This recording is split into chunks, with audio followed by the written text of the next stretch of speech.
kasaysayan ng musikang Pilipino ay hindi makukumpleto kung hindi babanggitin ang mga pangkat na nagbigay ng kulay ng gintong panahon ng original Filipino music o OPM noong dekada 90. Sa gitna ng pagsabog ng alternatibong rock sa bansa, lumutang ang pangalan ng Orient Pearl bilang isa sa mga pinakatanyag at pinakapinakikinggang grupo.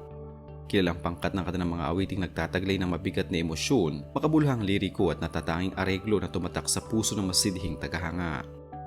Ang kanilang musika ay naging bahagi ng pang-araw-araw na buhay ng mga Pilipino, partikular ang mga kabataang naghahanap ng lakas ng loob sa gitna ng mga pagsubok. Sa paglipas ng mga taon, ang grupong ito ay dumaan sa maraming pagbabago, kontrobersya at hamon sa kanilang sining at pamamahala. Nagsimula ang karera ng Orient Pearl noong taong 1993 sa Maynila, kung saan ang mga talento ng bawat kasapi nagtagpo upang bumuo ng isang natatanging tunog.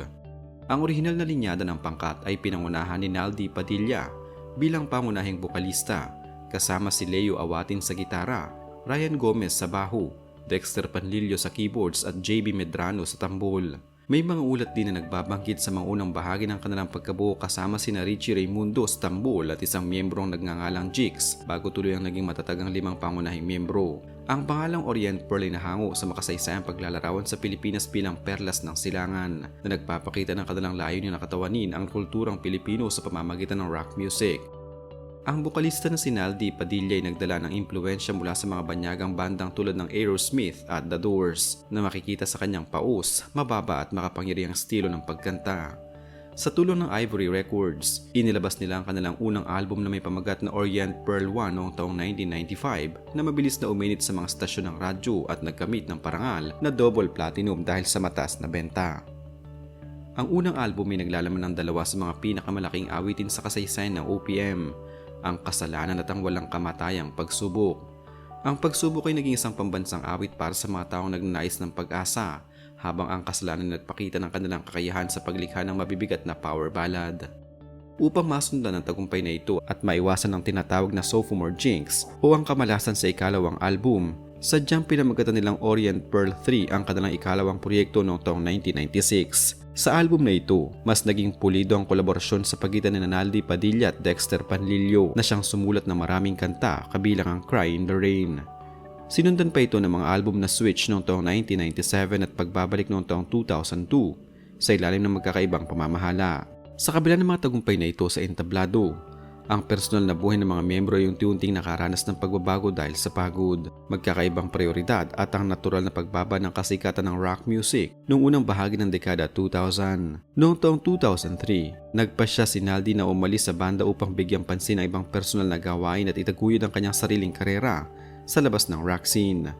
Ang pag-alis ng orihinal na bokalista ay nagdulot ng mahabang panahon ng pananahimik o hiatus para sa Orient Pearl, kung saan ang bawat miyembro ay nagkanya-kanyang landas. Si Naldi ay nanatili sa industriya ng sining ngunit hindi na naging aktibo sa paggawa ng mga bagong material para sa banda at paminsan-minsan ay sumasama na lamang sa mga concert ng mga veteranong musikero. Habang si Naldi nagpapakasaya sa kanyang pribadong buhay, ang gitarista at itinuturing na tagapagtatag ng marami na si Leo Awatin ay ninais ng buhaying muli ang tunog ng Orient Pearl. Ang keyboardist na si Dexter Panlilio ay nagpatuloy din sa kanyang karera bilang kompositor at nakipagtulungan sa iba pang mga lokal na artista tulad ng paglabas niya bilang tampok na musikero noong taong 2017. Si Ryan Gomez ay nanatili ring konektado sa musika bilang bassist, habang ang iba pang mga orihinal na kasapi tulad na JB Medrano at Richie Raimundo ay tuloy nang lumayo sa mata ng publiko upang asikasuhin ang kanilang mga pamilya at pribadong trabaho. Noong buwan ng Nobyembre taong 2024, nagulat ang industriya ng musika nang opisyal na ilunsad ang proyektong Orient Pearl Reborn sa ilalim ng pamamahala ni Jaworski Garcia. Sa bagong kabanatang ito, ipinakilala si Ronil Nate de Maculangan, ang dating tanyag na bokalista ng bandang Six Cycle Mine, bilang bagong pinuno at bokalista ng Orient Pearl. Ang bagong linyada ng pangkat ay binubuo ngayon ni Nate de Maculangan sa boses, Leo Awatin sa lead guitar, Ryan Gomez sa bass at Buds Barakit bilang bagong keyboardist kapalit ni Dexter Panlilio at Third Kais bilang bagong drummer. Ayon kay Leo Awatin, matagal na lang niligawan si Naldi Padilla na magbalik sa grupo subalit malinaw na tinanggihan ito ng dating bokalista dahil sa magkakaibang direksyon sa buhay. Ang pagpasok ni Nate Maculangan ay nagbigay ng bagong enerhiya sa banda at kaagad nilang inilabas ang kanilang bagong single na may pamagat na Hari noong Nobyembre at Gistong 2024. Ang pagbabalik na ito ay pinagdiwang sa isang pagtatanghal sa 12 Monkeys Music Hall and Pub noong 7 ng Nobyembre 2024. Gayunpaman, ang muling pagkabuhay ng banda ay hindi naging madali dahil ito ay sinundan ng malaking kontrobersya ukol sa pagmamay-ari ng pangalan ng pangkat. Noong Enero taong 2025, hayag ang nagpahayag ng galit at pagkadismaya si Naldi laban sa kanyang mga dating kasamahan, partikular na kay Leo Awatin. Tinawag ni Naldi Padilla na Fake Orient Pearl ang bagong binuong bersyon ng banda. Sa kanyang mga pahayag sa media, maring sinabi ng dating bokalista na siyang nagmamay-ari ng pangalan ng banda at siya ang tunay na nagtatag nito noong taong 1992 hanggang 1993 kasama ang 2 pang unang miyembro, bago pa man pumasok si Leo Awatin bilang sesyonistang gitarista. Ayon kay Naldi Padilla, may karapatan siyang magalit dahil sa pakiramdam niya ninakaw ang pagkakakilanlan na kanyang pinaghirapan sa loob ng maraming taon. Hinamon pa niya ang bagong pamamahala na kasuhan siya kung sa tingin ng mga ito ay mali ang kanyang mga sinasabi hinggil sa pagmamay-ari ng tatak. Ang pangunahing dahilan ng matinding galit ni Naldi kay Leo Awatin ay ang kawalan ng formal na paalam at paggamit ng pangalang Orient Pearl sa kabila ng pagbabago ng buong linyada. Sinabi rin ni Naldi na bagamat wala siyang masamang tinapay o galit sa bagong bokalista si Nady Maculangan, labis naman ang kanyang buwisit sa mga dating kabanda na nagtulak sa proyektong ito. Sa kabilang banda, ipinaliwanag ni Leo Awatin sa mga panayam noong huling bahagi ng taong 2024 na walang masamang dugo sa pagitan nila at itinuturing pa rin niyang kapatid si Naldi Padilla. Ayon sa kampo ni Leo Awatin, ginawa nila muling paglulunsad upang ipagdiwang ang 3 dekada ng musika ng banda at hindi upang burahin ang kontribusyon ng dating bokalista. Sa kabila ng legal at emosyonal na sigalot na ito, ang Orient Pearl Reborn ay nagpatuloy sa kanilang mga nakaplanong aktibidad sa industriya. Ang kanilang bagong single na Hari ay inirecord sa Love One Another Studio sa ilalim ng produksyon ng kilalang sound engineer na si Angelo Razul. Nagtanghal din ang bagong linyada sa Wish FM 107.5 noong Desyembre 13, 2024 kung saan tinugtog nila ang Hari kasabay ng pagbibigay ng bagong areglo sa kanilang lumang klasikong awitin na Pagsubok.